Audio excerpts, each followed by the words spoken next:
Good afternoon and welcome back to another ironic introduction to another video. Today I have war number 3 here. Not a flawless war, but I did pretty good. Definitely a lot of room for improvement. So this is Path 7, the Rhino. This is the second fight on the path. The opposing alliance did not put anyone on the first fight. It's a pretty straightforward Quake matchup here. Nothing crazy.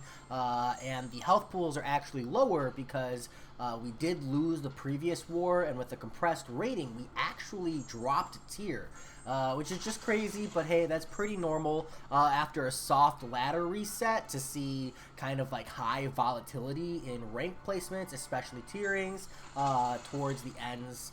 Like really volatile, at least for the first like 5 or 6 wars. I'm expecting it to be like that. This next fight here, the Sim Supreme, I'm like kind of talking on Discord, checking the fight, the nodes, and seeing like who's planning on taking it. I know I can take this fight if needed, but I'm like making sure that I'm the one who's going to do it. I checked out with my alliance. It does look like I have the best answer here with Cap, Infinity War, or Quake, so I'm going to go ahead and jump in with Quake. Just because like it's a pretty easy fight with Quake as long as I don't have to worry too much about that special one. Go ahead and standard Quake and Shake here, nothing crazy.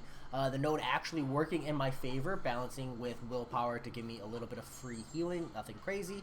I do push him up to a bar of power here. So just to be safe, I go for a parry, and then I'm going to switch to a parry and Dex playstyle here. He was playing weird, so I went ahead and threw an extra heavy in there just to try to get some free damage. He does finally throw the special one, so I'm able to go into the standard Quake and Shake. Captain Infinity War is a much easier way of doing this fight, but I'm trying to be like potion conservative as much as possible. And Quake, I don't need a lot of health on, and I wanted Cap to be healthy for this Punisher 2099.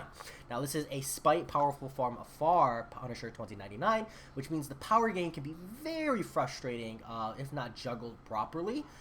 So Cap plus the Warlock synergy gives me that sweet Petrify, and hopefully I can just absolutely wreck him once I get a couple Petrifies on him. I don't have to worry too much about the power gain and like blocking, so that works out well.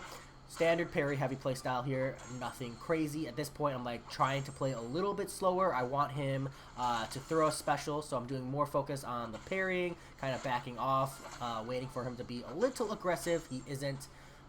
You know, it's just a matter of patience. Let the Petrifies do their thing, so I don't have to worry about the power gain, and it's just a matter of waiting. So he finally throws a special 2, and the Petrifies are preventing him from gaining a ton of power. I go in for a parry heavy special 2, get that sweet stun, and he is dust in the water. Absolutely free. I love Captain America Infinity War, and because that's the only fight I really need him on, he actually worked really great for me this war. This next fight is a Squirrel Girl. I don't duel Squirrel Girl super often. I was like pretty confident there's no anti-Quake mechanic, because like her hits aren't hard to process. There's nothing crazy just in her standard combos, but I just wanted to make sure there's no anti-evade. There's not, so I went ahead and brought Quake in for this fight as well. Probably should have checked before I did my path, but I forgot, and I figured, you know, worst case scenario, I could have used like Warlock or Cap Infinity War if I couldn't Quake this fight. But because I can, go ahead and jump in with Quake. Nothing crazy here. It's a pretty standard fight. It's actually easier than the previous Quake fights because I don't have to worry about like Unstoppable or like power gain from the Symbiote Supreme, just like passively over time. It's a little bit longer because of the class disadvantage here, but 5 minutes in war is plenty of time to be Quake and shaking any kind of fight. I do throw a lot of heavies in here just because I can. They give you a little bit of extra DPS, and if you're like overly confident or fairly confident at the very least that you're going to be able to Quake and shake no problem, you don't have to worry about them going over a bar of power. Fight is over. Squirrel Girl down. Now, this Annihilus was someone I actually could have taken, but someone else in this section actually had Doom. So spoke it over with the Alliance. He opted to try it with Doom. Crushed it. So that worked out really well. Otherwise, I would have been able to use Cap Infinity War there. This is pretty late at night for me, so I'm trying to knock out these 2 fights the best I can. This is a Mephisto. Standard Quake and Shake, nothing crazy here. My goal is to get to that Havoc because I brought Warlock to counter the Havoc. It's a stun immune, shifting hazards Havoc. I actually don't even remember what nodes are on this Mephisto. I think it's like Vigor and Indomitable, but none of that matters if you're quaking, right? You just completely bypass all of that, Quake being the cheat code that she is, and it's, you know, it's a fairly long Quake fight in comparison to the rest of the war, but the class advantage here makes it very, very quick. I think there are a lot of really good options for this node. I just personally think that, you know, Quake makes all of them ridiculous and absolutely silly. So I wouldn't be surprised if most alliances, this is just like essentially a free mini as you start pushing up higher tiers. So don't sweat it if this person or this champion placement doesn't get you a kill. You know, that's pretty typical.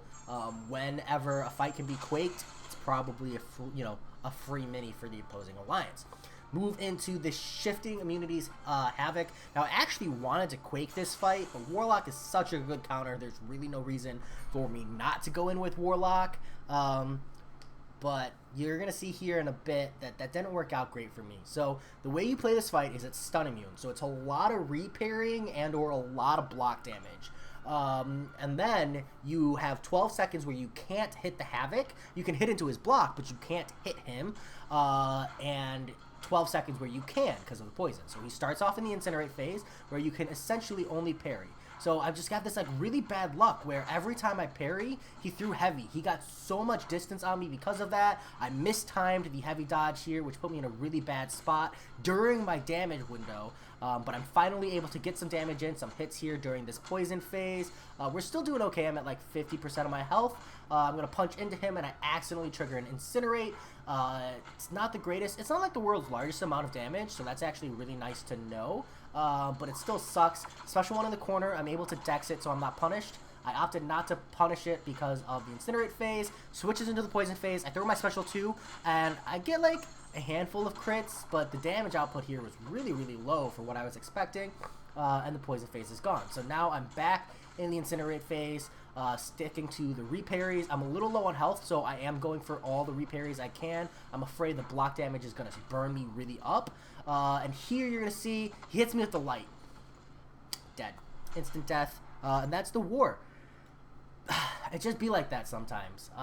The fight was going pretty good. I just needed to get to one more damage phase. I would have been fine. Or if I hadn't taken that initial heavy, I would have been fine. Or maybe if I popped an invulnerability boost. There's a lot of things I could have done to have secured the one shot. But I didn't. I honestly opted not to because at this point in war, we had double the amount of attacker kills they did. And it was 18 kills to 17 as far as deaths on each side.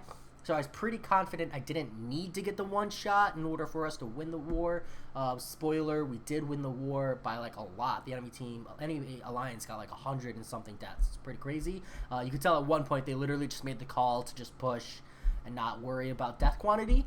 But still, not my greatest showing. That Havoc fight, it's not hard, but it's definitely tougher than your standard fight. Having 12 seconds on and 12 seconds off is brutal. I think my biggest complaint about the shifting hazard node is not that it's incinerate poison immune, which totally sucks, but that it starts in incinerate. I feel like there are more commonly poison immune champions that people are going to be bringing into these fights, and I think it would be better, at least from a balance standpoint, if you're gonna have only 12, or half the fight duration to be hitting into the opponent, that first 12 seconds is by far the worst because you don't have any space. You're halfway on the map and you're immediately on the wrong foot. So yeah, maybe just like a little bit of better timing on my part and I would have been okay. Lessons learned. That said, as always, I hope you enjoyed and I'll talk to you later. Peace.